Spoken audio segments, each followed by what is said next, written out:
Hello and welcome to today's data report for Thursday, January 19th, 2023.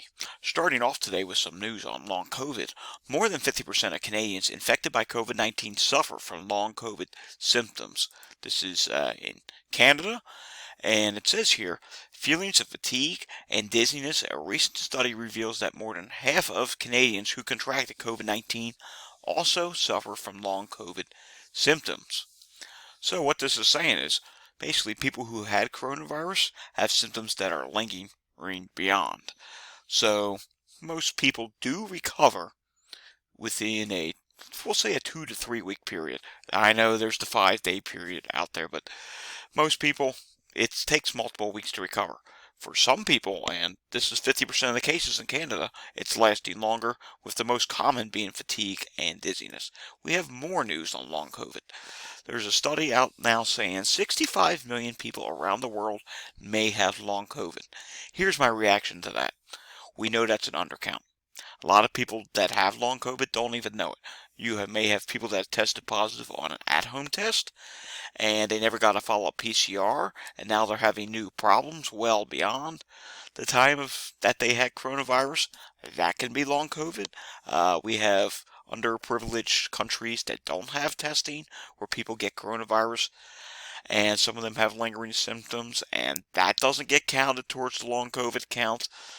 Then you have those that did get the PCR, but the doctor never actually diagnoses them with long COVID. There's many different reasons, and I believe this number is significantly under none, if not double, maybe even triple the times amount that we're seeing reported here.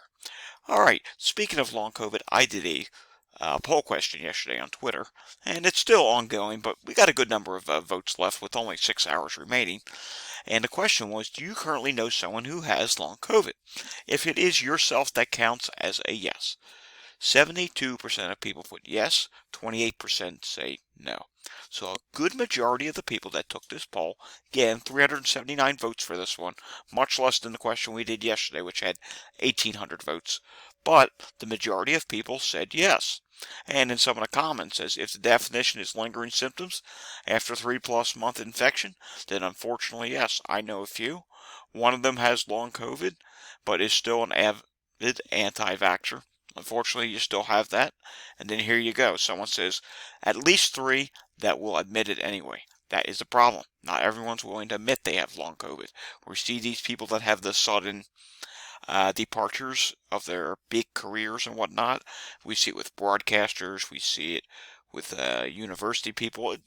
It's happening in every profession, where these people are just stepping down from their job. They're not at the age of retirement. They're under the age of retirement.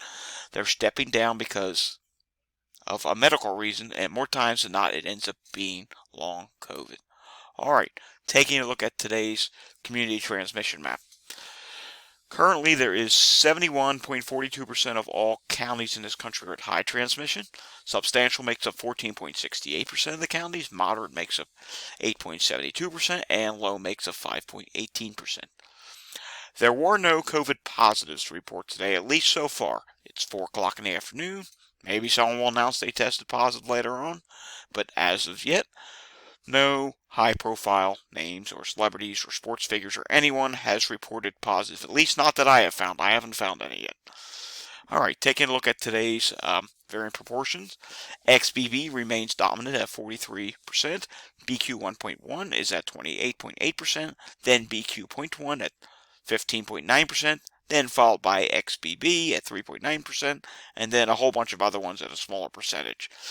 Seems to be the theme in the country is either you are XBB dominant, meaning XBB 1.5, or even XBB itself. There's a couple areas that are XBB dominant as well in the wastewater data. So it's either XBB 1.5 or XBB itself, or you then fall into one of the BQs, which there's 2 of them.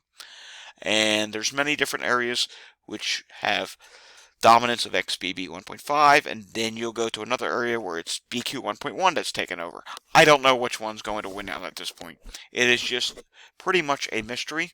We'll just have to keep following along, because you have the CDC data here, but then within those regions, if you go into wastewater, Pennsylvania's a great one. BQ is dominant for some reason in New Jersey, while XBB 1.5 is dominant in Pennsylvania. So, and it varies from county to county, which in that case, it is a county-to-county case. All right, looking at the hospitalizations. 37,906 people in the hospital today.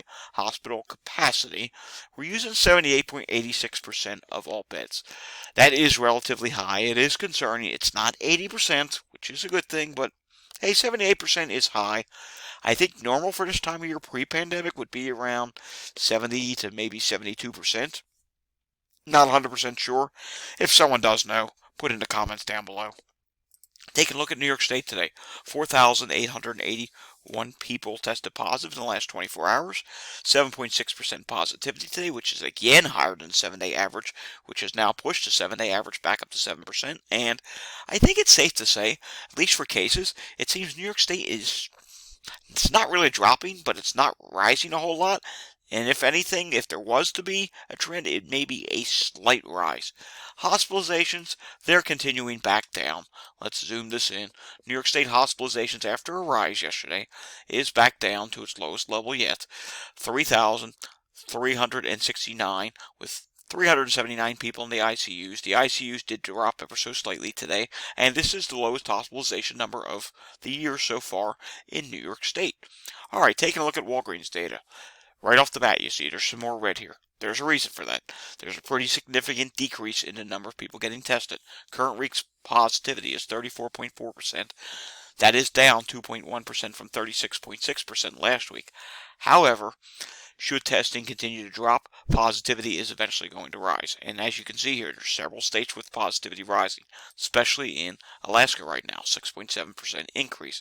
But even there, small numbers of testing, but testing did drop. Current week nationally, 32,957 people got tested. Last week, 47,243 people got tested. So not enough people are taking a COVID test right now. All right, taking a look at COVID deaths.